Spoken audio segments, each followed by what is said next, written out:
Does Norwin right at the 35-yard line. First down and 10. Tavares looking left side here, near side.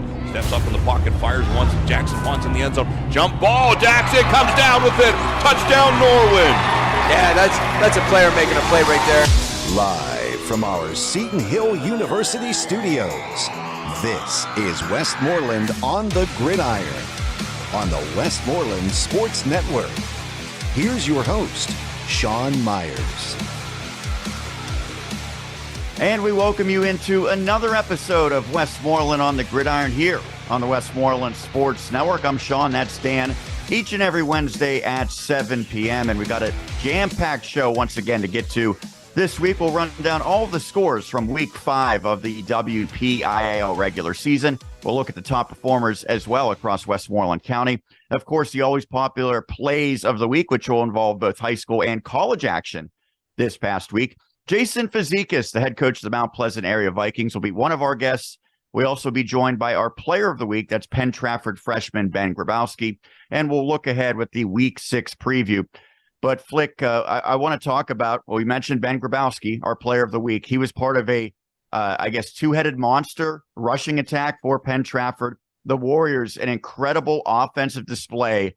56-28, they knock off Norwin in a conference game.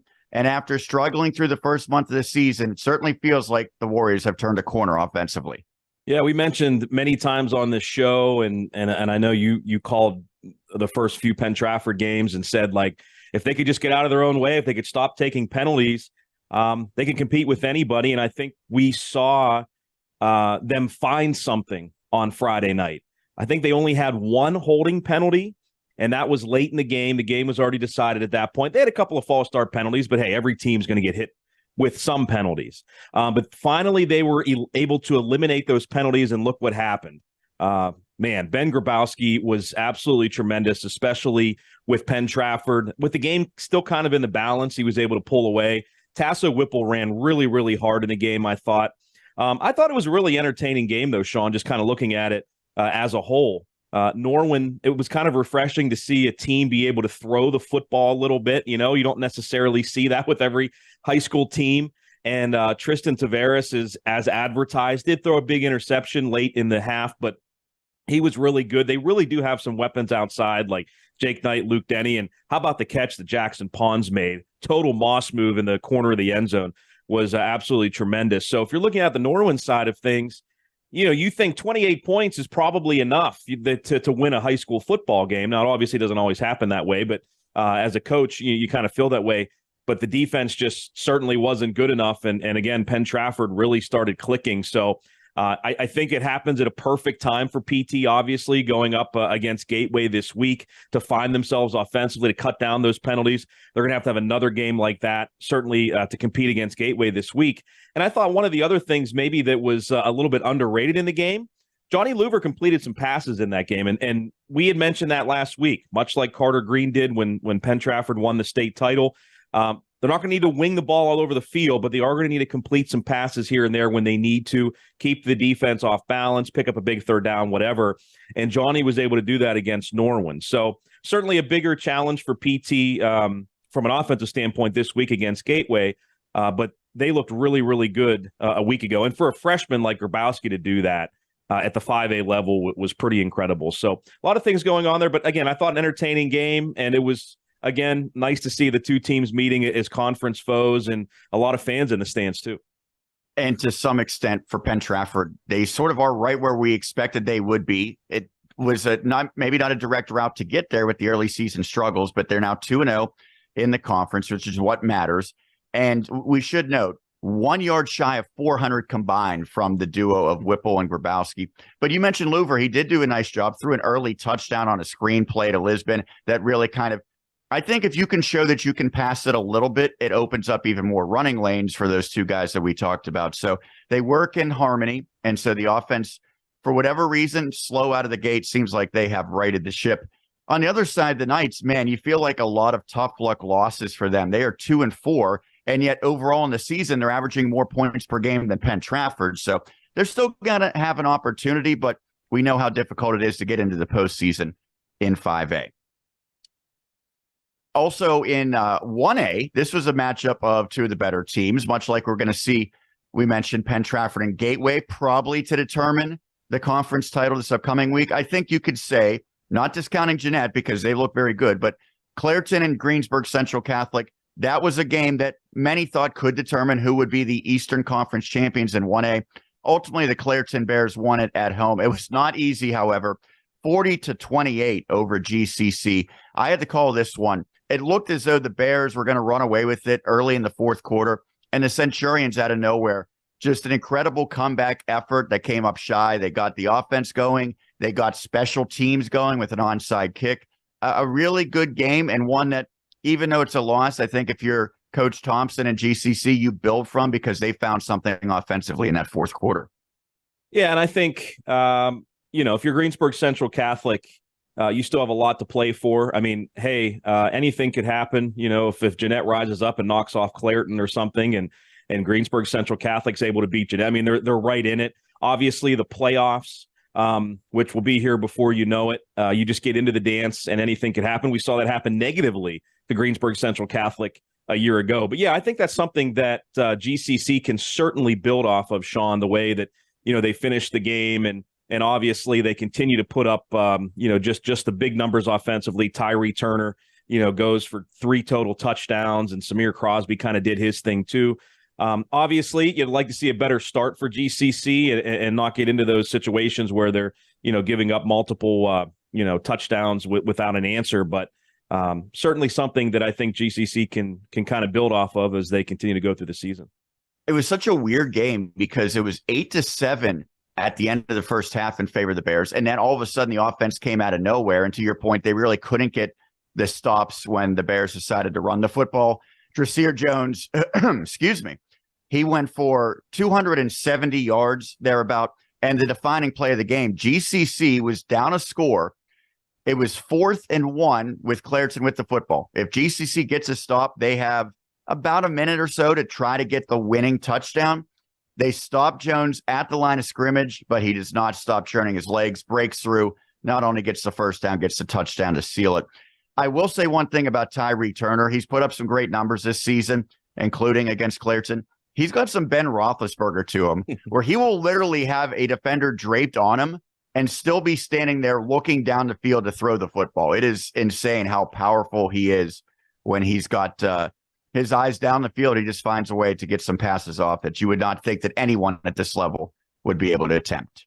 Yeah, he's certainly a fun player to watch, Sean, too, on the hardwood. That's what I was trying to say. My goodness. Yes. A lot of times when we're in season, we forget that there's other seasons and what the terminology is. But yeah, certainly fun to watch playing hoops as well. But a very talented player, and I'm sure he'll continue to do those things for GCC this season. Well, Greater Latrobe, they've been getting it done this season, and it was really the defense that led the Wildcats to what was a crucial victory against Trinity, 25-7. 2 defensive scores for Greater Latrobe. And here's why this game was so significant. We know Thomas Jefferson and McKeesport, those are the 2 heavy favorites. The Jaguars also defeated Greater Latrobe earlier this season. McKeesport will play in the final conference game against the Wildcats. So for Greater Latrobe to get to the playoffs and to try to really boost your seeding, you have to win all the other games. And that means knocking off teams like Laurel Highlands, which they did. They're going to have a chance against Connellsville. And then Trinity, I think, was the biggest question mark because the Hillers have some really good offensive players, including their quarterback. But what a defensive performance.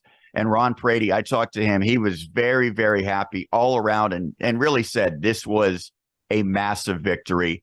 And now I think you look at them not just making the playoffs, but maybe trying to make another playoff run like they did a year ago when they won that first game in 50-some years.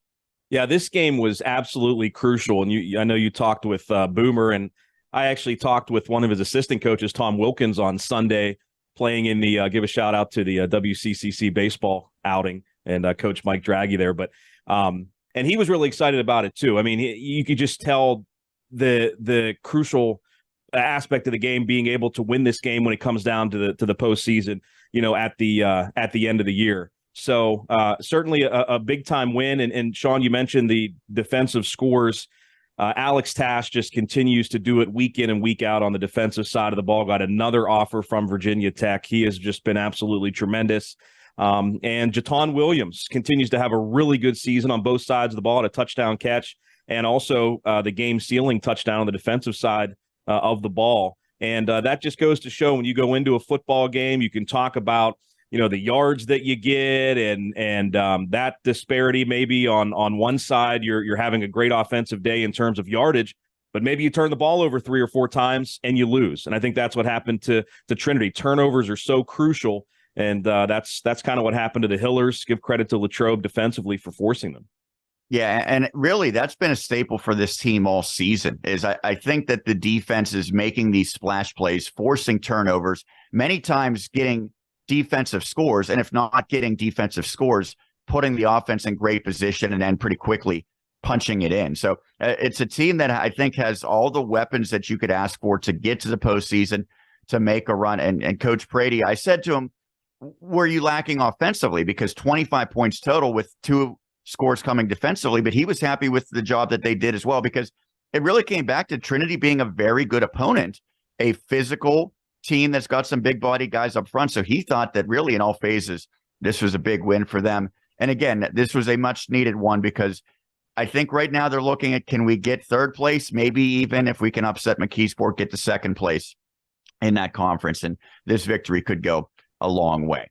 Speaking of a victory that goes a long way, Franklin Regional needed to have it, and they got it. Come from behind fashion to defeat the Plum Mustangs, and it was Kyle Dupill who led the way, 45-26, second consecutive year that FR trailed Plum and then forged a second-half comeback. And Dupill continues to be absolutely one of the best players in Westmoreland County. He got it done on the ground again, rushing for 240 yards. I know that Coach Getzy would rather see them get a big lead early and kind of cruise to a win. Didn't happen like that, but a gutsy win against a pretty talented Plum squad. Yeah, I don't know if you were looking at the scores, but when they were coming across on Friday night, I was absolutely shocked to see that Franklin Regional was down, what was it, 20-3 or something like that, to Plum. And then all of a sudden you see Franklin Regional scores, and all of a sudden they're winning. And they win the game 45-26, and Kyle Dupill, holy cow, 5 touchdowns. For those that maybe didn't know who he was coming into last Friday night, I have a feeling that everybody does now. Just a tremendous effort by him. And I think that goes to show, I mean, that's the staple of a good program, right? And Penn-Trafford does this all the time. You get the best programs, heck, Aliquippa at the very top. You don't necessarily hear of guys coming into the season, but they step up in a big way, and then all of a sudden, as underclassmen, they do really well. And then obviously they're staples by the time they're seniors. And I think that's Kyle Dupill, Chase Lemke, who, obviously had a big week last week and had another solid week this week. So you get guys doing some big things there. And I also want to give a shout out, Sean, to Owen Sinclair, who had a really big game for Franklin Regional, had 10 tackles, 2 for a loss, and a sack. On the defensive side for Franklin. Those guys don't always get, the pub, and we certainly want to give him a shout out for having a really solid season from the linebacker spot. But just like we, mentioned, Latrobe with a massive victory. This is a big time victory for Franklin, which already had lost to Gateway earlier in the season. Yeah, and just to reiterate, so they were 0-1 in the conference. Now they had that terrific victory against Shaler area, but that didn't help their cause in terms of the conference standings. So they needed this win. If they dropped to 0-2, you hate to say it, but it's almost at that point very unlikely that they would find a way into the playoffs. But they're now 1-1. They're still going to see Penn-Trafford down the road. So that will be a crucial game, of course, to wrap up the regular season. So they had to have it. They found a way to get it. And of course, not just Dupill, but Aiden Hudock had another long touchdown. This one on the ground, 65-yard touchdown run. We're used to seeing him on the receiving end. And he talked about the defense and Sinclair. Kearns and Davola have been terrific as well for them this season. There's a lot of guys on both sides of the football. I was a little surprised to see in that conference, the Big East Conference in 5A, they are pretty comfortably the highest scoring offense, a conference that includes Gateway, which has all sorts of firepower, Penn-Trafford, which we saw just run for, 500 yards or whatever they put up offensively on the ground. So it's actually Franklin Regional so far that has had the best scoring offense in that conference. That's a little bit of an under the radar stat, but it shows that if they need to score, they can certainly do so in bunches like they did in the second half against the Mustangs. That'll do it for the biggest stories from week 5 of the Westmoreland County football slate. We'll take a break. When we come back, we will run down all the scores across the county. We'll also look at the top performers. A little bit later on, we will have plays of the week. We'll hear from a couple of our guests, Jason Fazekas, the head coach of Mount Pleasant, and Ben Grabowski, the star freshman for Penn-Trafford. And a little bit later on, we'll look ahead at the Week 6 preview as well. That's upcoming as we continue right here on Westmoreland on the Gridiron. Play It Again Sports in Greensburg is your locally owned and operated sporting goods store. We set ourselves apart by offering a wide variety of both new and used equipment at competitive prices. Located in the Greengate East Plaza, below Walmart, Play It Again Sports' knowledgeable staff will help you and your family prepare for every athletic season. Whether you're looking to buy, sell, or trade, we are here as your one-stop shop. At Play It Again Sports in Greensburg, everybody plays. Hi, Westmoreland sports fans. This is Al Gallardo, financial advisor with Lincoln Investment and longtime Westmoreland County resident. Whether it's a traditional or Roth IRA, 403B or 457 plan, mutual funds, ETFs, stocks, or bonds, I can help you navigate the markets and assist you in achieving all of your goals. Call me at 724-309-8337 or email me at agallardo@lincolninvestment.com and we'll get started together. Good luck to all of the area's athletes and coaches this season.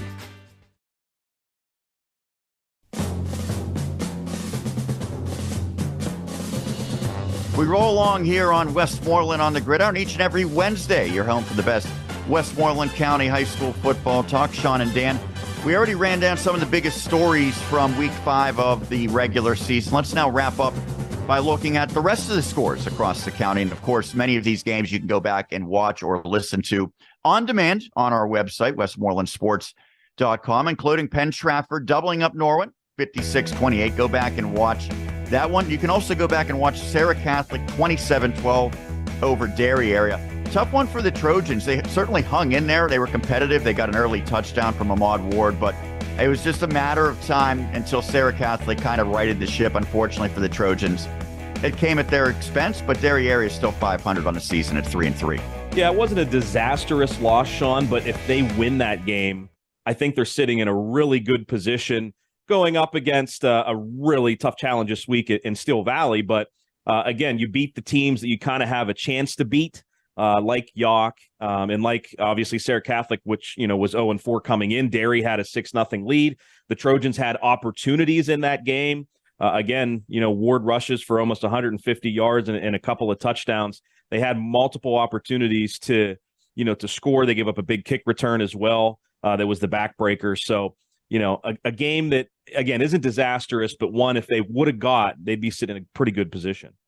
Yeah, but you do think that victory, like you said, against York and then following it up against Apollo Ridge, that put them in a good spot early on. So they could afford to kind of have a setback. But yeah, I think that this continues to be a program heading in the right direction. And each and every week, Ahmad Ward's doing something pretty special for the Trojans. We talked about Clairton's victory over Greensburg Central Catholic, 40-28. You can go back and watch that one as well. We also had broadcast of Franklin Regional's 45-26 win against Plum, improving the Panthers to 4-2. And how about Jeanette, now 5-1, courtesy of a 42-22 victory against the Riverview Raiders, and they continue to show a big strike ability early and often throughout this season. Gateway 63, Hempfield area 21. Tough one for the Spartans, although they did get some pretty good offensive play. Dom Dietrich, their quarterback, came in and put up some good numbers in relief of Kieran Lipman. Kiski area claims a victory over Indiana, 28-7, a long overdue conference win for the Cavaliers. We talked about Greater Latrobe's 25-7 win, a crucial one against Trinity. The Wildcats now at 4-2 on the season. We're going to hear from their head coach in just a little bit. Mount Pleasant area 38-7 over Greensburg Salem. 5 consecutive wins, this one, of course, in the conference. And so Mount Pleasant continues to impress. And I think the coolest thing about what they're doing, Flick, is that I think if you go back throughout their 5 wins, you could point to a star offensively that would be different in each of those 5. And it was Gillenardo this past week. We've seen Hutter. We've seen Eicher. We've seen the passing game with Nicotera and Chatfield. they are, I think, more balanced and more dangerous than what I remember seeing a Vikings team in a long, long time. Yeah, I had a feeling you were going there with the options that they have offensively. And that's kind of, maybe the difference between like a Derry and a Mount Pleasant. Again, Ahmad Ward has been amazing for Derry, but he's been kind of their only option with Damari Robinson getting some touches a couple of weeks ago against Paula Ridge.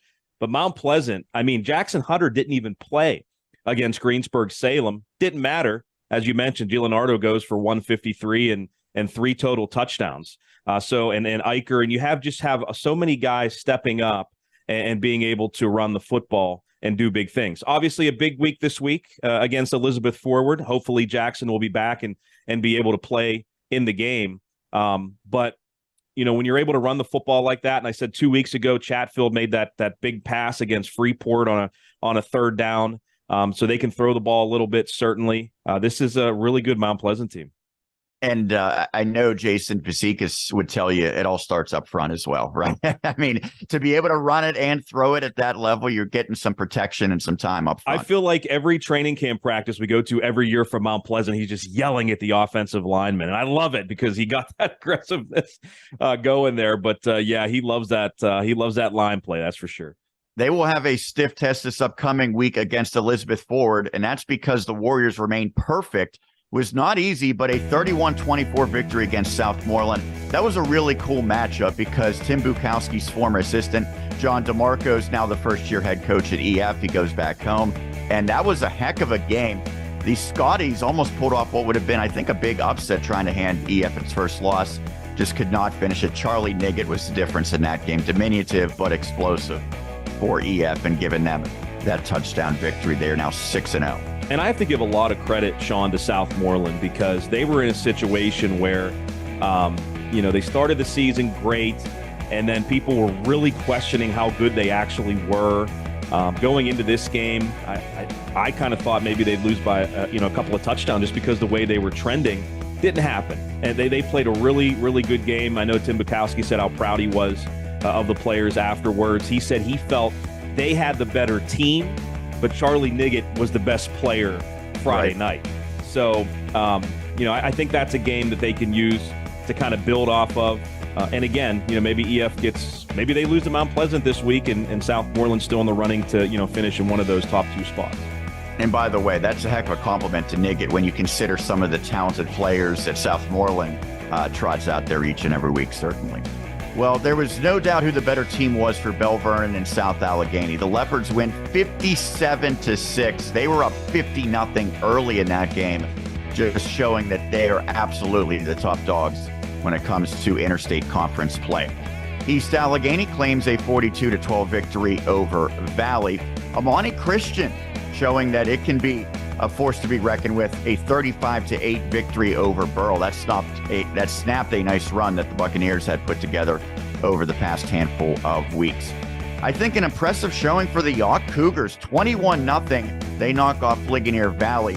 The one thing that I looked at when I looked at York's win-loss this season, pretty much every game is in the same general frame of scoring. They have not allowed a lot of points whatsoever. They don't score a lot of points. They're usually right around 17-24, but they're keeping opponents under wraps, and this time they get the shutout. Coach Hoffer probably put together a nice operation for the Cougars. Yeah, and to be able to hold a kid like John Jablanovsky, who we've talked about a few times on the show, Roger Beidel saying that he's one of the greatest athletes he's ever coached. To hold them down and not allow the Ligonier Valley offense to score any points is impressive. Look, I think when you go up against York, you're going to get into a physical game. They're not going to make anything easy. And I think that for the most part, in most of their games this year, they've been able to do that. And you're just looking for that improvement. Once the players start seeing that improvement, they start buying in more. Maybe more kids even come out for the program. So kudos to Benny for really doing a nice job of continuing to try to get some consistency for York. And I think they had 2 100-yard rushers as well. They didn't quite get to Penn-Trafford level of 2 guys combining for about 400 yards, but quarterback Raiden Kuroda and Shane Swope both getting it done on the ground. Also in high school action, West Green wins a high-scoring affair, 41-32 over Monessen. And on the college ranks, Buchanan 23, Seton Hill 6, as the Griffins had their homecoming tainted a little bit. Seton Hill now 1-4 on the campaign. The good news, however, Flick, is that they are now the favorite college football team of Antonio Brown. Yes, how about that? Antonio Brown. Well, I don't know exactly how it started. I think one of the Seton Hill players reached out to AB, and before you know it, you see a picture of the Seton Hill football players in someone's kitchen, and it's on Antonio Brown's Instagram, and he gives a shout out to Seton Hill football. And apparently there were some negotiations going on behind the scenes trying to get AB to come to Offutt Field on Saturday. Looking back at it, I guess I'm kind of glad he didn't. I don't know how happy he would have been to see a 6-point performance by the Seton Hill offense. Maybe they could have snuck him onto the field in a different number. I don't know, maybe 48 instead of 84 or something. I don't know. But yeah, that was kind of bizarre, kind of cool, kind of strange. I don't know what the word is to use for it. There's a lot of words to describe it. I hadn't even Sean and I were doing Seton Hill soccer on Saturday morning. We had no idea any of that was going on. And Chris Cook from Seton Hill, one of the I forget what his title is. We'll say assistant sports information director, games management. He comes up and he's like, "How about AB?" And we're like, "What?" He almost came to the game today. I'm like, "The soccer game? What are you talking about?" And then he told us the whole story. So anyway, pretty wild story. Got couple of shout outs there. The Seton Hill football team did, but unfortunately it didn't help. That's kind of AB's luck nowadays, by the way, right? Yeah. If he ever comes to a game, we will have to interview him on WSN. Well, I just called him a curse, so I don't know if he'll want to come on. He might not come on this show, at least. Right. So. Yeah. Also on the college ranks, St. Vincent gets a victory 28-19 over Geneva. Let's look now at the top performers from Week 5. We will have the top passer, rusher, and receiver from across the entire WPIAL, and then several notable from Westmoreland County in particular. The top passer, he is from Westmoreland County, but he plays for Pittsburgh Central Catholic. Peyton Wayner, 365 yards for Central Catholic on 15 of 19 passing to lead all passers across the district. Not that far behind was Norwin's Tristan Tavares, 23 of 35 for 296 yards in that loss for the Knights. I have to point out, Sean, two Norwin guys at the top of the list there, right? Yeah. Well, Peyton Wayner is, he's a native of there, of course. Right. So that would have been interesting if he would have been there. What would have happened potentially? Yeah. I guess they would have had a different, found a different position maybe for Tavares, who's still an underclassman. Caden Kiefer of Southmoreland, 12 of 23 passing for 261 yards. Dom Dietrich of Hempfield, 14 of 25, 246. 208 yards passing for Tyree Turner of GCC. And Brody Chismar, who started the season slated to be the number 3 quarterback. He throws for 203 yards for Greensburg-Salem in the Golden Lions' defeat. The top rusher across the WPIAL this past week, West Green's Colin Brady, 301 yards. That came at the expense of Menneson Greyhounds.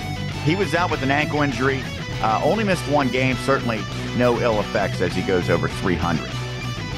Amongst Westmoreland County rushers, Kyle Dupils, 240 yards for Franklin Regional, leading the way. Ben Grabowski for Penn-Trafford, we're going to hear from him in a little bit as our Player of the Week interview. He goes for 205. His teammate Tasso Whipple, 194 yards for the Penn-Trafford Warriors. Noah Sanders of Jeanette, 154.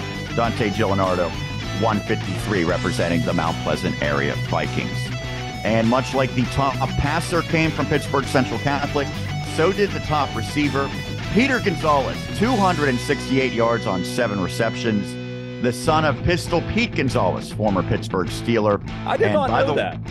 I was going to call him Pistol Pete Gonzalez just to be funny. I didn't know that was actually his son. Yes, you should know that. And it's interesting because, of course, Pistol Pete was a very good Pitt Panther quarterback. He was. Peter is a Penn State commit. He'll be joining the Nittany Lions next year.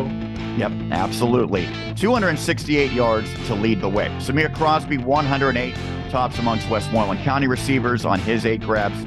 Ty Keffer of Southmoreland, 5 for 107. Dom Rosensteel of Greensburg-Salem had 8 grabs for 93 yards.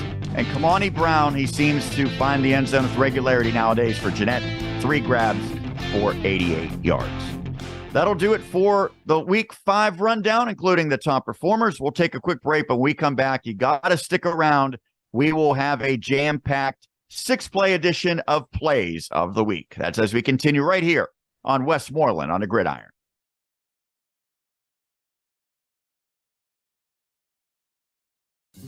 D'Annunzio's Italian Restaurants is open 7 days a week at all 3 of our locations, Jeanette, Monroeville, and Latrobe. We invite you to join us for our specials. Monday, the special is spaghetti. Tuesday, it's raviolis. Wednesday, it's lasagna. And Thursday, it's chicken parmesan or chicken romano. Be sure to try our drink specials and our fabulous desserts. And remember, we also have takeout available at all 3 locations. The Hybrid Operating Room, the most advanced surgical environment in medicine. It's a new horizon for minimally invasive endovascular and cardiac surgeries. The Hybrid OR provides unparalleled imaging in the operating room. For patients, that means a shorter procedure, less recovery time, and reduced risk for complications. Independence Health System. Expert care here.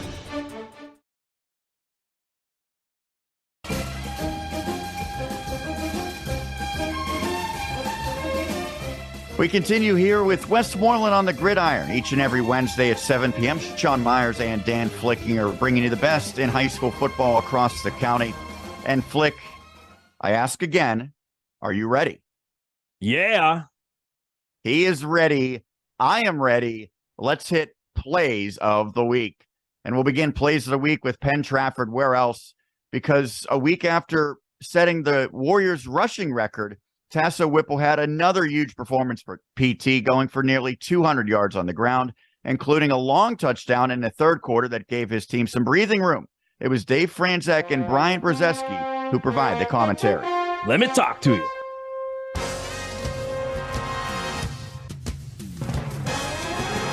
First down and 10 for Penn-Trafford. Handoff goes to Whipple, bounces outside, has a lot of room. Luke Denny can't wrap him up. See you later for Tasso Whipple. Well, I just gave that stat that it was 3.7 after contact. It's now about 10.7.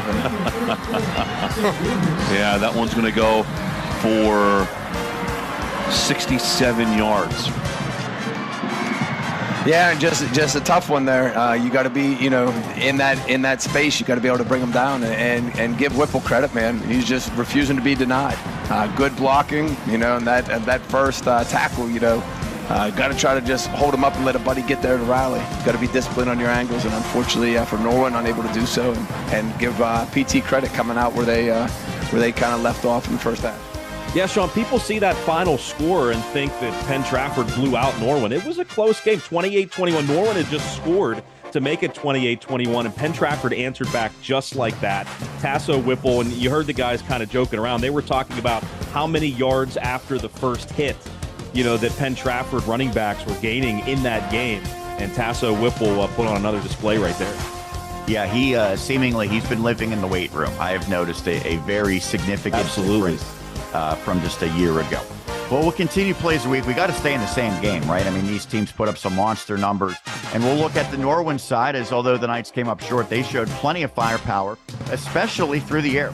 The highlight of the passing attack was a special grab by Jackson Pons and Tristan Tavares in the first half, with Dave and Brian once again setting the scene. Here does Norwin right at the 35-yard line, first down and 10.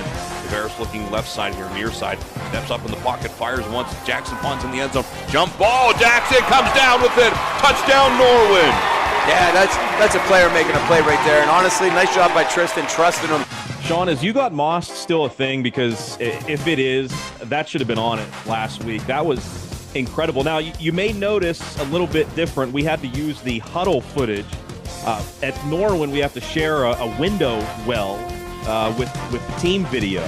So, unfortunately, sometimes we can't quite get to the corner of the end zone, so we had to lean on huddle there a little bit and put Dave's call in there. But that was just an incredible catch by an incredible player. And again, we talk week after week about other receivers putting up big numbers for Norwin. That makes their passing attack that much better when you also have a proven commodity in Jackson Pons doing what that was right there. Absolutely. He is a good one, and I probably could have picked another 10 or so plays of the week from that game, but we'll just leave it at one apiece for Penn-Trafford and Norwin. Instead, we'll shift to Greensburg Central Catholic, and it was the Centurions who made up a game a bit late against the Clairton Bears, and Tyree Turner and Pete Mazowiecki were a big part of that, as their connection in the fourth gave GCC some life. Myself and Jack Gridiron detail that play. He did say that they had some players out with eligibility issues earlier, and now they're back closer to full strength, and it's made a difference on a team that has a smaller roster, as that's a nice feed and a stop on a dime. Touchdown, courtesy of Mazowiecki, 15 yards. And Mazowiecki getting a little bit of redemption. He's struggled at times this evening, but coming up big there with great hands, fantastic focus, not to mention the footwork, able to stop there on the dime and then swivel, find his way into the end zone and get a late score. But my question is, Sean, is it going to be enough? Well, to answer Jack, unfortunately, it was not enough for GCC, but a great effort. And again, Tyree Turner started to get it going through the air. And you always think Turner to Crosby, but they've got some other weapons. Landon Honick had a touchdown, Mazowiecki as well, finding pay dirt in that loss. We'll continue plays of the week with Jeanette and the Jayhawks. Well, they've wasted no time in getting on the scoreboard in recent weeks. They continued that against Riverview. It was Noah Sanders who showed his quick strike ability, battling through injury for a long score just seconds into the game, with Brent Wiggum and Anthony D'Annunzio painting the picture. Moulton gonna hand it off to Noah Sanders, and he's got a hole right up the middle across the 35, and Noah Sanders breaks it to the outside. 51-yard touchdown run on the opening play of the evening for the Jeanette Jayhawks. Well, Brett, Noah Sanders picked up where he left off last year. In last year's game against Riverview, he scored the first 2 times he touched the ball. Well, tonight he touches it 1 time and he finds the end zone. And just like he was last week, wearing that device on his hand, basically playing with 1 hand, finds his way all the way into the end zone, 51 yards for the Jeanette touchdown. Sean, I mentioned on last week's show that Tom Pallone was looking for a quick start 2 weeks ago against Charleroi. They got it. Kamani Brown, first offensive play touchdown.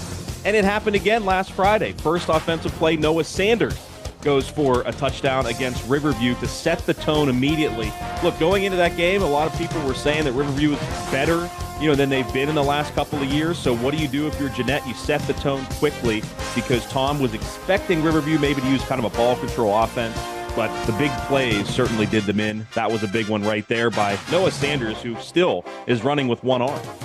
Yeah, it's not slowing him down, certainly. He continues to do some pretty special things for Jeanette. Well, speaking of special, we continue plays the week with Franklin Regional and special Kyle Dupill. He was the answer for the Panthers on Friday at Plum. He took over the game in the second half, including the go-ahead touchdown in the fourth quarter, as described by the one and only Jonathan Wade. The ball's not heavy. Just give it to him. Now toss to the right. Dupill with blockers. Dupill bust up in there. Dupill, touchdown. 15-yard touchdown run by the human bowling ball. Franklin Regional gets the lead.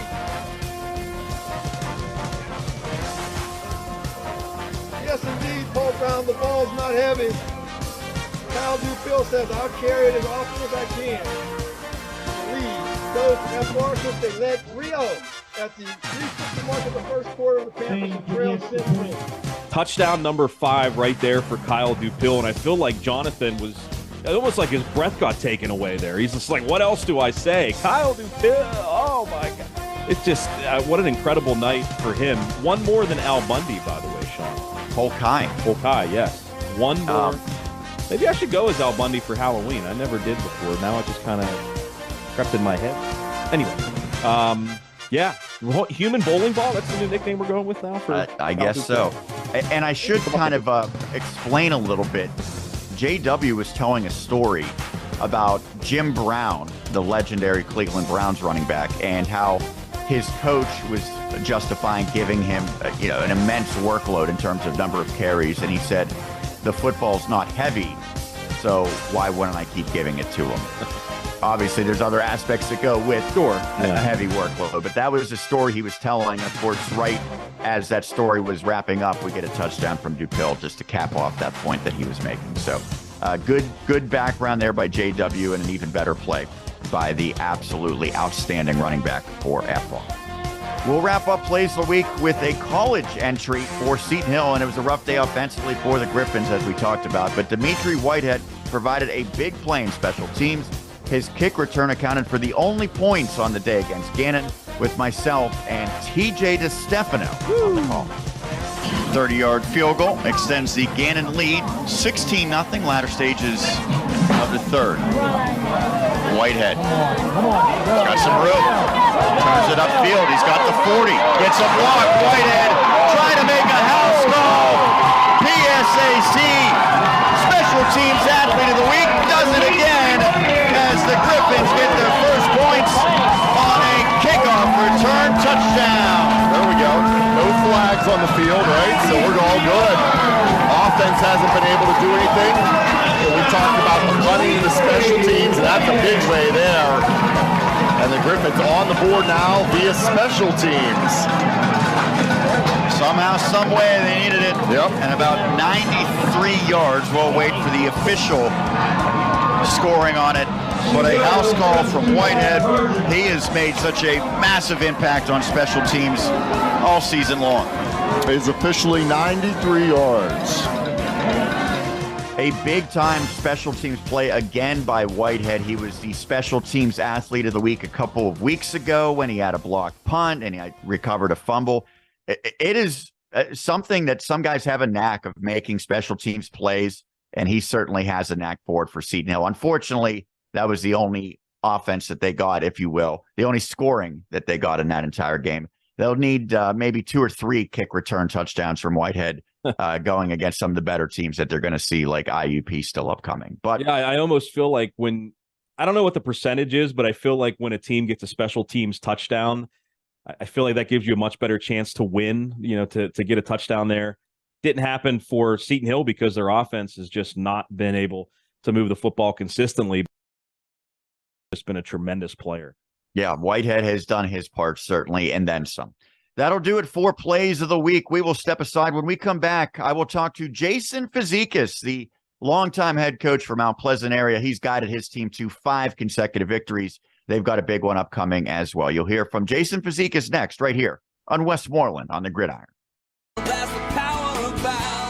You're always on the winning team with Bowser Chevrolet of Monroeville and Bowser Chevrolet Chippewa. Visit BowserChevrolet.com 24 hours a day, 7 days a week, and get the power of Bowser in your hands. With the new Chevy vehicles arriving weekly, reserve yours now at Bowser Chevrolet. See the full lineup of Chevy cars, trucks, and SUVs at BowserChevrolet.com.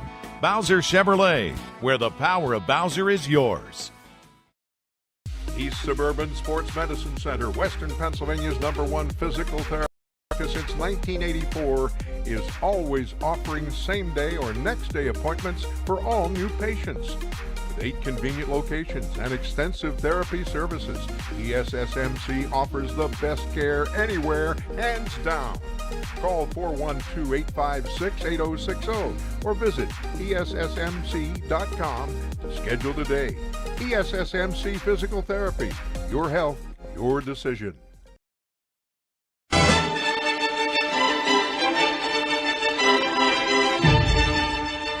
We continue here with Westmoreland on the Gridiron. I'm now joined by the head coach of the Mount Pleasant area Vikings, Jason Fazekas. His team, winners of 5 straight. They are now sitting at 5-1 in the 2023 campaign.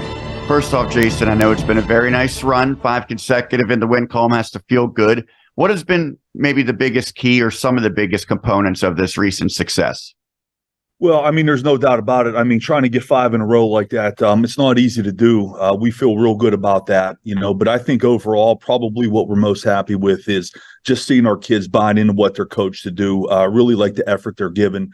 And just overall, I'm just real happy with the improvement of football team since we started with our scrimmage.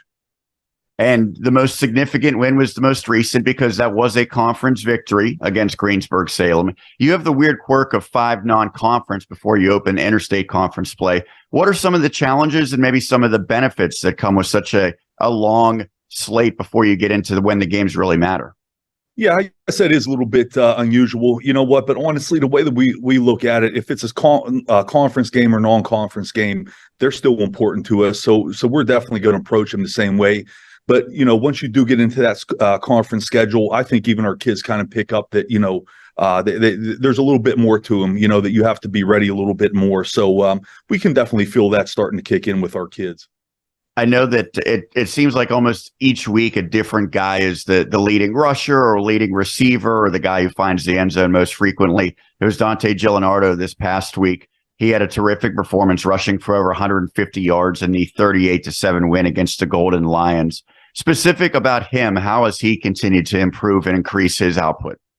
Well, listen, like we expect Dante to have big games like that. And like you said earlier, 1 week it could be him, the next week it could be the next guy, whatever we find is going to work that each specific game we're going to go with. And like our running backs are real good. They recognize that they either have to run it, fake it, or they got to block, and they do a great job with that. And then Dante capitalized off of that and had a great game.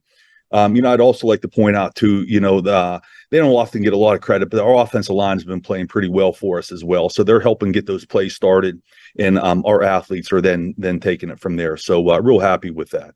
Yeah, every time we come out in preseason camp, it seems like you spend the majority of your time working with the offensive and defensive lines to get those guys ready. The guy who orchestrates all of this offensively, though, is your quarterback, Colt Chatfield. He got a lot of reps over the last 2 years. Now as a junior, it seems like that's paying major dividends. How has he become such an instrumental part of what you do? He is a big part of what we do. We ask him to do a lot, believe it or not, with our RPO game and our passing game's pretty involved. And, I think that Cole's just making good decisions, man. Like he can just really run the offense. He has a good grasp of what we want to do. So we're just real happy with his progress. And I think he has the ability to make big plays at any time as well, too. So, real happy with where Cole's at right now. Going back about a decade since I first saw Mount Pleasant football with Bo Ruffner, and then even throughout your tenure, maybe some exceptions, but more time than not, it was heavily predicated on running the football. It really does feel like this year you're way more balanced in the ability to pass it. I know when I saw you against York, I was very impressed with that part of your game. Have you made any changes, or is it just simply that you've run the exact same system, but you have a little bit more skill in terms of the passing options?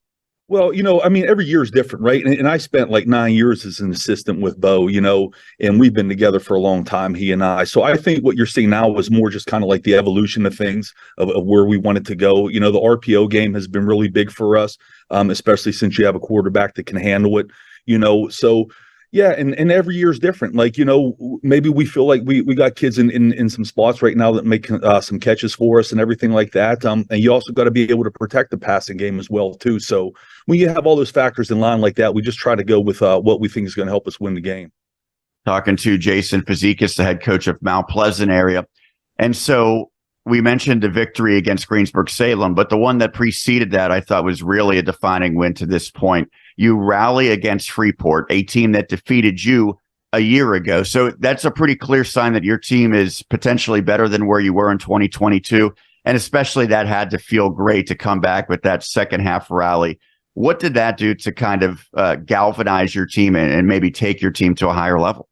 Well, I hope it has a lot to do with that. Like it's big to do that, to kind of flip things in the second half. Remember, we kind of did it the week before that against Valley as well. I think it shows about a lot about our kids and how tough they are and how bad they want to win. And I do know that Freeport team is a really good team. They are coached very well. So for us to kind of get it figured out there in the third, fourth quarter and let our kids execute it, man, it was a big win for us. And I hope it says a lot about our team and what we're ready to do coming down the stretch here. Well, what you're going to have to be ready to do is go against a very good team this week, Elizabeth Forward, which is undefeated at this point of the season. And I know several times over the past few years, you were off to great starts, and they seem to be in your way. They're really, really good again, I would assume, based on the record. When you look at them on film, what jumps out? Well, what jumps out is they're a really good football team. Their fronts, they got a lot of size. The kids play really well. And then to go with that, I think they're very athletic, so there's no doubt about it. They're a really good team, and we're going to have a pretty good test here this week. I know that they made a big change atop the team because Mike Colodi moved on to Mount Lebanon. He's done a great job there, and they bring in a former Southmoreland Scotties assistant in John DeMarco. So what have you seen in terms of overall? Do they look any different in how they run things? I think there are some differences, but some of it looks a little bit of the same to us, and I think the system on offense is a little bit different, but like what they want to do on the defensive side seems real similar to us, and I think the kids that they have in these spots, I think is really helping those systems do well. Charlie Niggett is a player who has drawn a lot of attention. Seems like he's always putting up big numbers for them. A guy like that who seems like he could be a threat to take it to the house on any single play, I'm sure presents challenges. How do you defend against someone like him? Oh, there's no doubt, him along with a couple of the other kids, So, when you go into something like this, it'd be great to say, yeah, we want to shut them down. That's the plan. We're going to, keep the ball out of their hands. The reality is they're going to make some plays. They're going to get their touches.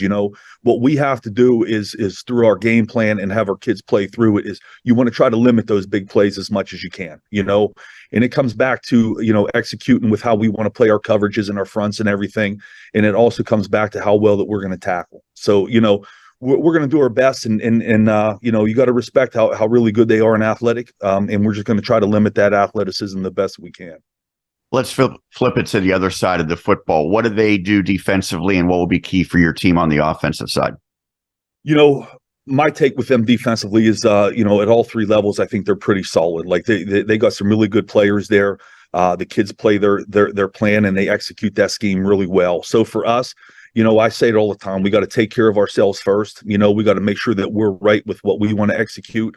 And when we get into it, we have an idea of where we're going to start, but we got to be able to find something that we can kind of get going. Some part of our offense that we got to find a groove and get it going there. So it'll be a challenge, but I think our kids are ready for this, for this game. To get to the ultimate destination that you and your players set, how significant is this game in achieving that?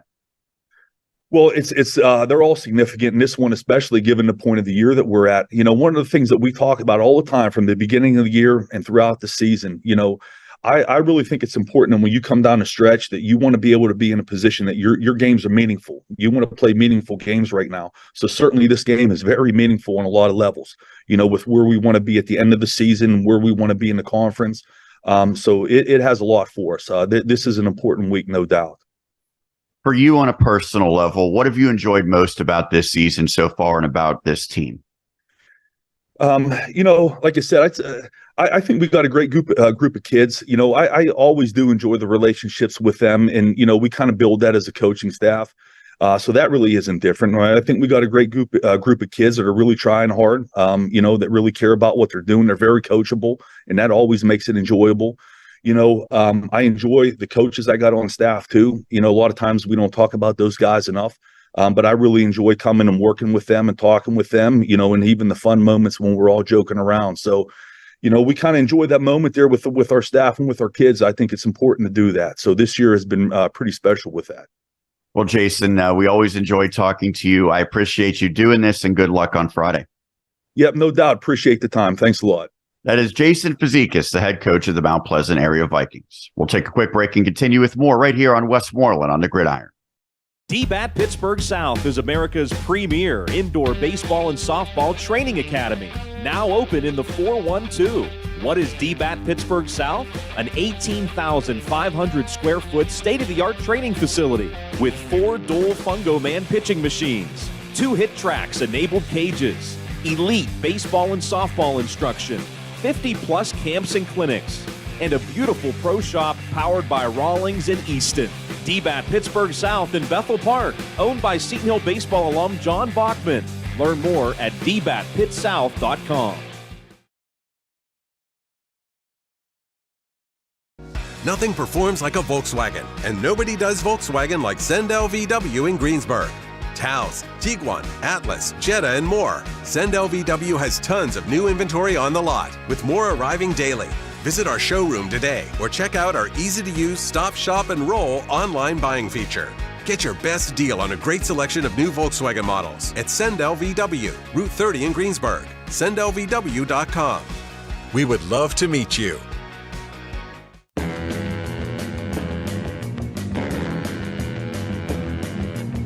Welcome back to Westmoreland on the Gridiron. We appreciate Jason Fazekas, the head coach of the Mount Pleasant area Vikings, taking his time to talk about his team. And Flick, it was funny. We talked about mentioning the offensive line play, and of course he pointed that out. Always enjoy when a head coach can give a shout out to the guys who don't get the headlines, whether that be offensive or defensive linemen, maybe a special teams dynamo, or in this case, he also talked about his assistant coaches. So he covered all his bases with that interview. Always enjoy talking to Coach Fazekas. Well, and I think he's a perfect fit for Mount Pleasant. I know some things happened in the offseason, but they want to run the football, period. That's what Mount Pleasant does. That's what they've always done. And to have a offensive-minded coach in terms of grinding it out and line play and that type of thing, he's just perfect for, the foundation of Mount Pleasant football. Yeah, absolutely. Well, we nearly had a second interview with a member of the Mount Pleasant football team. Came up just shy. Yeah. It instead will be Penn-Trafford's Ben Grabowski, as he was voted our player of the week. Put up some monster numbers, but Flick, it was the people who ultimately chose Mr. Grabowski. Much like Ben did against Norwin and PT did against Norwin, he pulled away from Dante Giulianardo as well, because at one point on Monday, there was, I think, like 8 votes separated them. And then he pulled away a little bit. But obviously a tremendous game for him. 16 carries for 205 yards and 4 touchdowns in that victory over Norwin. Certainly running away with it again at the end of the game there. But Dante Giulianardo had a massive game as well. We mentioned him stepping up in Jackson Hutter's absence. 12 carries, 151 yards, 2 touchdowns in that win over Greensburg-Salem. Kyle Dupill, I mean, talk about some massive numbers for these guys. Again, 5 touchdowns, over 200 yards rushing. Franklin couldn't quite get back-to-back weeks for player of the week, but I have a feeling we're going to see Kyle on this list again before the regular season ends. We mentioned Kamani Brown, 3 catches, 3 touchdowns for Kamani for Jeanette, and Quentin Martin continues to just, put up the dumb numbers. 4 total touchdowns for Q for Bell Vernon in that win over South Allegheny. We had over 4,000 votes. That's a high number this week for our player of the week. Don't forget to vote. We have our player of the week nominees up on our social media weekend, sometimes on Monday. So look for it, and we'll allow you to vote up until Wednesday at noon. And you have a chance to do that next week. We'll see who has the big performances coming up this week. Well, I would imagine we don't often get winners who are freshmen for player of the week, but that's exactly what we're going to have here. Oh, man. Why didn't I look up that? I didn't do my homework, Sean. Darn it. I should have done that. Back next week. All right, I'll do that. That's my homework. Absolutely. Well, we're going to hear from one of them because Ben Grabowski, the 9th grader for Penn-Trafford, will be up next with Dan as we continue Westmoreland on the Gridiron. And a little bit later on, we'll look ahead at the Week 6 preview right here on the Westmoreland Sports Network. There's a place between exotic and exhausted, a sweet spot, and it's here we find the 2023 Kia Forte. Sporty, fuel efficient, and highly affordable. And right now at Smale Kia, lease a Forte LXS for $259 a month, or buy and get 2.9% APR for 48 months. Plus, every new Kia comes with $500 off MSRP and the Kia 10-year, 100,000-mile warranty. Now at Smale Kia. I feel like it's definitely very important, like for high school, because a lot of kids, get peer pressured into drinking and doing drugs. So like doing the events like in a school setting, I feel like definitely like try to prevent kids from like going to like parties and drinking and driving and doing drugs and being peer pressured. We just want to, talk about the dangers of the substance abuse in our community, and we want to help be a part of stopping that.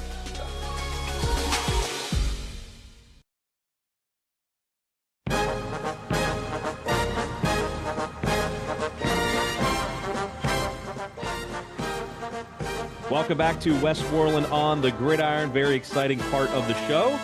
It is time to welcome our Week 5 Westmoreland Sports Network Player of the Week. He is freshman Ben Grabowski from the Penn-Trafford Warriors. What a week he had against Norwin last week. 16 carries, 205 yards, and 4 touchdowns in the Warriors' 56-28 victory over the Norwin Knights. Ben, thank you so much for joining us here tonight, and congratulations. Thank you. Thank you for having me. Ben, I have to ask you first, you put up such big numbers as a freshman. That's not easy to do against a rival in Norwin. Just how good did it feel kind of going to their place and doing not only what you did personally, but, what your team was able to accomplish offensively and really get things moving? Yeah, I mean, it felt amazing. The line did great for me. I give all the credit to them. They opened the holes for me and just let me run. Our defense did great executing. Our offense executed, and we just played. Tell me a little about the running game. I know Tasso Whipple has had just a tremendous season. You've had a really good season as well, but you guys are both cooking on Friday against Norwin. What was the biggest key, do you think, to the running game really doing what you did?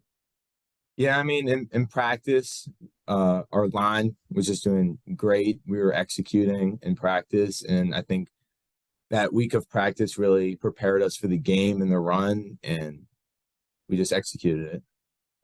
I know avoiding penalties has been an issue for you guys this year. We've talked on our shows that if you kind of stay out of your own way, your offense can really start clicking. And I feel like you finally did that against Norwin. What has been the message in practice from Coach Ruane during the week about, trying to avoid these penalties, limit these penalties, and then how you were able to accomplish that against Norwin? It kind of all came together, didn't it? Yeah, I mean, he harped on it all practice, and we fixed the mistakes, and then it just transferred to the game. So you scored 4 touchdowns in the game. Can you tell us which one you like the most and kind of take us through which one that may be? Definitely the longest one I had at the end. Mm-hmm. It was just a hole I ran, and then all I could see is green, and I just kept on running, and those are the best ones. So I was going to say, what's that adrenaline like, knowing that there's literally no one in front of you? You're just trying to, outrace the guys behind you. Do you peek a little bit, or do you just try to stay forward and look for the end zone? I want to peek, and I know they're behind me chasing me. So it makes me run faster. So just get into the end zone. We really haven't seen you guys put together a complete game offensively. Maybe the Woodland Hills game, obviously Tasso kind of led the way there. But not only were you guys able to establish the running game, Johnny, I thought, hit some big passes in that game against Norwin, including the one to Lisbon to kind of get things going. I mean, do you believe that was your best offensive game against Norwin? What would the coaches say during film after the game?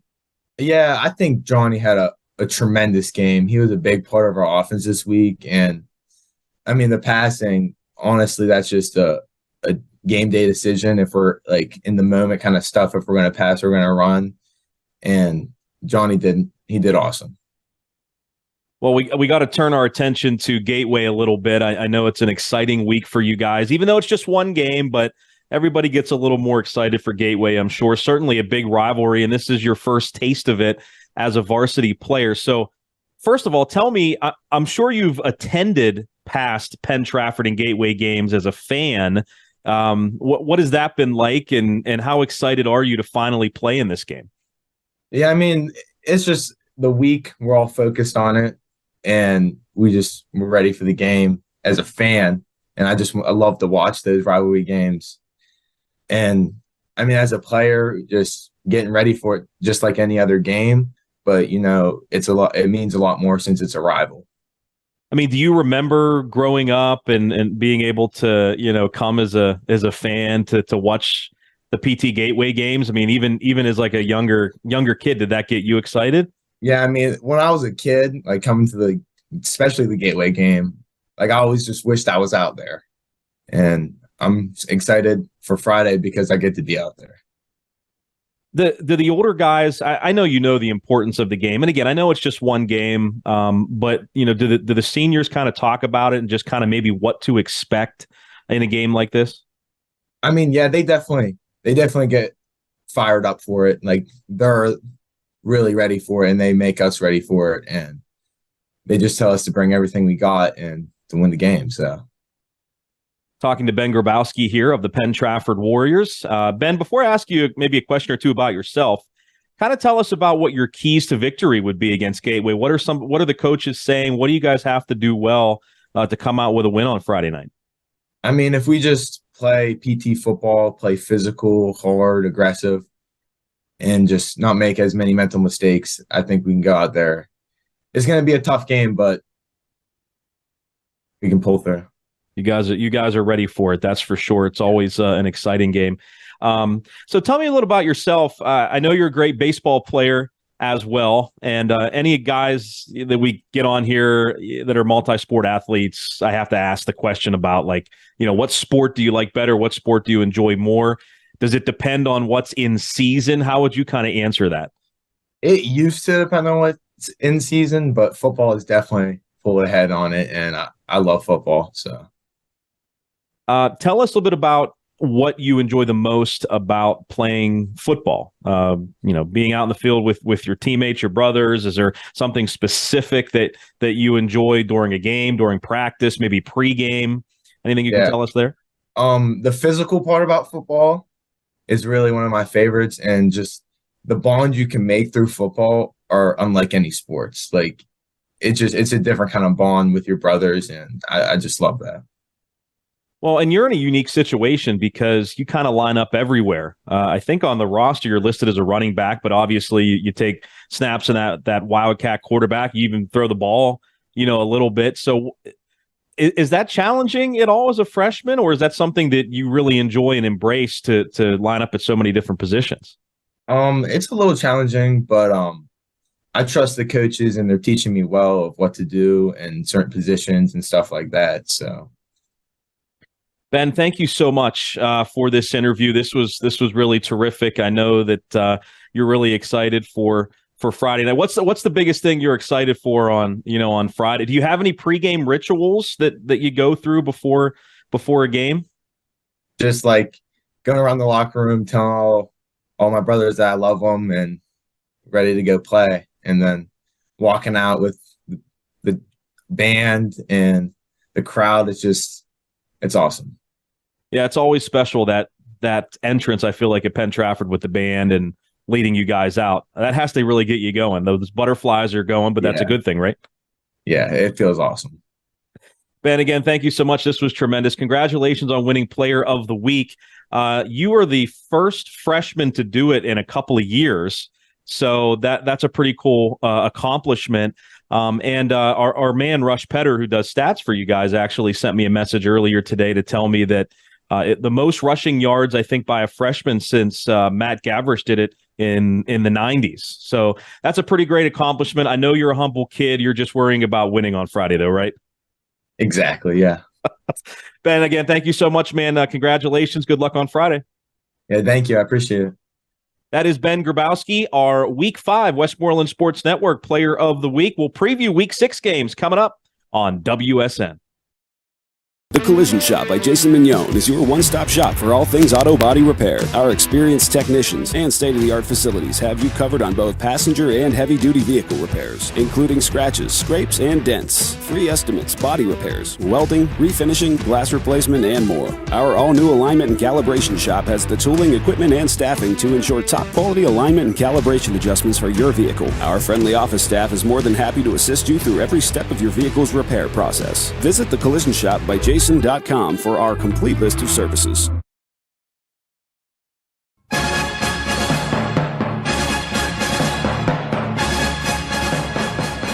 We continue here with our final segment of Westmoreland on the Gridiron each and every Wednesday at 7. And we got to give a big thanks to Ben Grabowski, our Player of the Week for Penn-Trafford. And Flick, you have an answer? Yes. While I was interviewing Ben, I thought in my head, who was the last freshman, if ever, to win Player of the Week? And for some reason, Jeanette popped into my head. Brad Birch, his freshman year, we interviewed him. He was Player of the Week that year. So, 3 years ago, I guess it would be. He is still playing high school football. Yes, he is. He's doing at a different school. He is no longer eligible. Sorry, Brad. I'm sure he doesn't care. But yes, and Westmoreland County teams see plenty of him, of course. He lit up Franklin Regional earlier this season. He's going to have the big showdown against Penn-Trafford this week. Well, we'll talk about that to start. Look at that segue, baby. Yeah, absolutely. I set you up for that, Sean. Birch and a explosive offense all of a sudden on the Gateway side. Penn-Trafford and an explosive offense, albeit a little bit different method on the Warrior side. 7:30 start because we know PT likes those late starts. Each and every year, you pencil this one in, probably a conference decider. I think that could apply again, although Franklin Regional still probably should be in that discussion. right now this is a big-time showdown, and we always love using the John Ruane storyline as well. Yeah, no doubt about it. He loves and hates this week at the same time, although he'd tell you he hates this week, teaching at Gateway and having to prepare to beat some of the kids that, that he teaches. This is interesting because, going into the Norwin game, thinking ahead, I kind of thought that even if they win against Norwin, that it's really, really going to be tough to beat Gateway with the way that they were playing offensively. But the way that they exploded offensively against Norwin, we see that with the Penn-Trafford team. You kind of see that finally, that that light bulb turns on. In the last couple of years, maybe, they finally find their groove and they just go on a run. And I think that's maybe what they found against Norwin. We'll see if they can have similar success against Gateway. I'm not saying they need to score 56 points, but, when you go up against Gateway, you'd like to try to keep their offense off the field. Birch certainly can strike quickly through the air. Hey, we saw Norwin have success. I mean, if you're talking to John Ruane about how they played defense, I'm sure he wasn't real happy. They gave up 28 points. Some of that has to do with Tristan Tavares, but they're going up against Brad Birch, who's just as good or better, obviously, than Tristan as a senior compared to a sophomore. So I think they do need to be better defensively. But ball control, I think, will be a big thing. And if you're going to play ball control, you can't take penalties. And so that will play, I think, a factor into this game as well. If Penn-Trafford can do what they did last week, not take penalties, I think it would be massive. But I also think it's tougher to do against Gateway, not find yourself holding, because obviously there is some really good athletes on that side of the ball. So it'll be certainly an interesting matchup, and I think there's going to be like a billion outlets there covering it. But the one outlet everyone will be watching, hopefully, is right here. Right here. A lot of similarities. Yes, there we go. Right there. Right there. A lot of similarities between these teams. Rough starts this season. Gateway scored 15 total points through their first game, 3 games, all losses. Since then, 44, 49, 63 points. So they have righted the ship, certainly. This should be a terrific matchup. It should also be a terrific one in a Westmoreland County battle in that same conference, the 5A Big East. Norwin at Franklin Regional. We'll have coverage of that one as well. We mentioned it was a must-win for the Panthers last week. They're able to rally against Plum. If the Knights want to stay in playoff contention, I think this is a game they likely will need to find a way to win. They are 1-1 at this point. You fall to 1-2 and drop behind Franklin Regional, it would be a big uphill climb for whichever one of these teams comes up short in Murraysville. Elizabeth Ford and Mount Pleasant. I remember a few years ago, this was a big game for first place, and the Warriors found a way to win. That was before Bell Vernon area was in this conference, and I do think that the Leopards clearly are the best team, but this is still significant. Probably a second place spot on the line between these squads, a major boost in terms of playoff seeding and just getting into the playoffs at this point still. EF undefeated. They got a scare last week. Mount Pleasant winners of 5 straight. Terrific matchup for this broadcast, Flick. And we're going to have an interesting perspective with our commentary crew for this game as well. Yeah, Dave Franzak is going to take his Norwin hat off and put his Mount Pleasant hat on, or EF hat on, however you want to look at it. John Bainbridge will be joining him for the game as well. So that should be interesting combination. They broadcast Bell Vernon and McKeesport earlier this year, and it turned out really, really well for those two guys. And what else would you expect from those two? So, yeah, it should be really interesting game. Obviously, the big key is containing Niggett. He's going to get his yards, but, are you able to contain him a little bit if you're Mount Pleasant? And hopefully Jackson Hutter, obviously, that's a big storyline coming in. Look, they have a bunch of different options, like we mentioned, guys stepping up and playing big roles in the backfield other than, Jackson Hutter. But when you're going up against one of the best teams in the conference, you'd like to have him available, certainly. So his health will be a storyline coming in. Yeah, EF undefeated, although I think if you ask a lot of people, they probably aren't quite as talented as last year, but sometimes talent isn't the only determining factor. They've got a new coaching staff, and obviously Coach DeMarco has done a really good job. Derry at Steel Valley, that will be another game we'll have a broadcast of. If you're the Trojans fans, this is a tough one. You're going to hear the last name Barksdale quite a bit. The Ironmen absolutely loaded. They are a dynamic offensive team, and they can get it done on both sides of the football. Might be the stiffest test that they face in the conference this year. Greater Latrobe at Ringgold, the Wildcats trying to keep up their offensive success and especially their defensive success. Remember, they had 2 defensive scores last week. Rams have struggled recently. Mars at Kiski area, Cavaliers trying to knock up Eric Kasparovich's squad. Greensburg-Salem at Bell Vernon area, Westmoreland County matchup. The Golden Lions certainly will have their hands full with a young quarterback and really missing some pieces on both sides of the football going against a Leopards team that seemed a little ticked off last week as they took it out on South Allegheny in a big way. Valley at Deer Lakes, Borough at Ligonier Valley. That was a terrific matchup last year that had major implications. It was the Rams who won it. I think right now the Buccaneers probably in a little bit better position, and we know that they're going to ride Devin Beatty. Still might not see, I don't know if we're going to see combined 5 passes in this game. It is going to be truly old school football between a couple of innovative head coaches in Roger Beidel and Sean Liotta. And when you look at the conference right now, the Allegheny, I mean, this is a big game for Burrell. You look at the games that are kind of winnable, right? I mean, you're not going up against Amani Christian, you're not going up against Steel Valley. You already have a win or over Sarah Catholic early in the year. So, you know, this is a big game for Burrell when you talk about playoffs down the line. Yeah, I think that win against Sarah, that's going to loom large at the end of the season because we saw Derry area was not able to knock off Sarah. So, yeah, certainly a big one here for those two squads in 2A. Also, we just mentioned Sarah Catholic. They will be at Yawk up on Cougar Mountain as the Cougars look to continue their recent success coming off of a big victory last week. The Fraser Commodores at Greensburg Central Catholic. Centurions trying to bounce back after their loss against the Bears. Jeanette at Leechburg. I think this is going to be a very interesting matchup. Now, the Blue Devils lost a lot from last year, including Braylon Lovelace, who scored a touchdown for the University of Pittsburgh. So Jeanette doesn't have to worry about him. I don't know if you recall this, Flick. We met with Coach Pallone when we do our training camp visits, and he specifically mentioned this game as one of the biggest ones that he was hoping his team could write a different outcome here in 2023 as opposed to a year ago.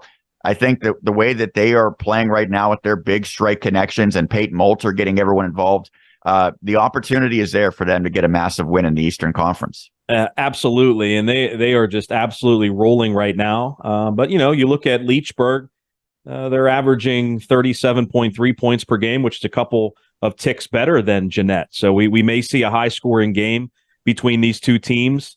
But if Jeanette is, you know, serious about contending for a conference championship, this is a game they have to get. Obviously, the games get much, much bigger now for the Jayhawks with GCC looming, with Clareton looming. But I think this is kind of an exciting time if you're a Jeanette fan or a Jeanette player, right? You've been waiting for this time the last few years to really, truly be in contention for a conference title, one of the top spots, at least, you know, in the conference and making it back to the playoffs and really making a run at it. So I think this is the prime opportunity for the Jayhawks to really start making some noise and cement themselves. Yeah, and Randy Walters, the head coach of Leechburg, you mentioned their offensive numbers. He's kind of an offensive guru. Certainly, I could see a lot of points being scored in that one. Also, on the high school slate, Carmichael's at Menneson. And how about a non-conference are the Spartans? And then on Saturday, a couple of Westmoreland County College games. Seton Hill at Clarion. We'll have coverage of that, 2 o'clock kickoff. And Case Western Reserve at St. Vincent at 1 o'clock. Flick, final words? John. I last week I gave a shout out to Ken Reeby. I want to give another shout out to him. We showed one of his pictures earlier, the tremendous catch by Jackson Pons. And if you want to check out the gallery, he was at Penn-Trafford in Norwin, westernpasports.com. He has some really cool pictures up there.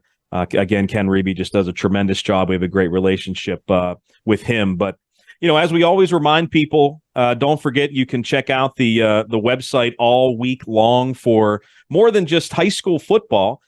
We had some soccer broadcasts earlier this week. Of course, the notebook that you put together every Monday. Nick Tarowski, how about him winning the golf championship for the second time, the WPL Golf Championship? Of course, Nick from Penn-Trafford. Want to congratulate our Shining Stars award. We had a chance to recognize the West Point softball team. They were one of our Shining Stars teams from this summer. They won the state title, and also the Bushy Run Senior Legion baseball team won the district title and nearly made it to the states. So, you know, while this show's all about high school football and certainly that's what kind of drives the bus in Western Pennsylvania. We're here to cover all the sports all year round, and hopefully everyone's enjoying our coverage. Absolutely. And we always highlight the great performances. I do want to shout out all the coaches in our area as well. Very helpful with us, whether they are setting time from their busy schedule for interviews, just feeding some information to the broadcasters as far as what we need to know about their upcoming games. And of course, trying to get us recaps, stats, all that on our very busy Friday night. So we appreciate all the coaches across Westmoreland County and all the ones across the entire WPIAL that we work with to make all these broadcasts and articles possible. Well, that'll do it for this edition of Westmoreland on the Gridiron. I want to thank both of our guests, Jason Fazekas, the head coach of the Mount Pleasant area Vikings, and Penn-Trafford freshman Ben Grabowski. For my colleague Dan Flickinger, Sean Meyers signing off. We'll catch you again next week, each and every Wednesday, 7 p.m. on the Westmoreland Sports Network for Westmoreland on the Gridiron. Good night.